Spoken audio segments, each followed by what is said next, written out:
Prime Minister, Australia is building a lot of data centres right now. Is this going to be increasing electricity costs for households? No, Marcus, it will increase national intelligence for everyone, including my cabinet, and that's very, very important. What intelligence? Artificial intelligence, which is still intelligence, it's just without the human bits that cause all the problems, like judgment and memory. But data centres use a large amount of electricity. Exactly.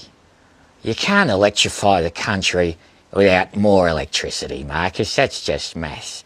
And I'm very good with maths.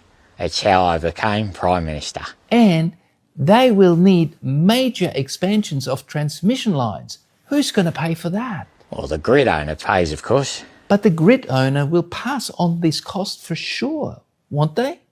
Well, yes, but Australians are very generous people.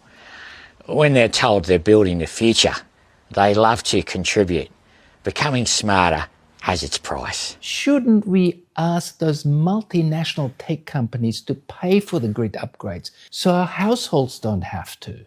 Well, no, they've already paid for the buildings, Marcus, and we get something even better in return. Which is?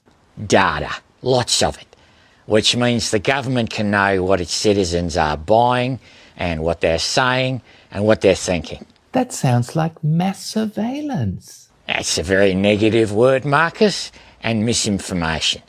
I prefer proactive service delivery. That's efficiency, that's care, that's love, really. But Prime Minister, aren't Australians subsidising multinational tech companies through higher power bills? Is that a yes or a no? Marcus, these companies bring increased consumption. Consumption drives activity, activity drives bills, and higher bills drive awareness. Australians will use less electricity because they can't afford it. That's education. Chris Bowen calls it demand-side management.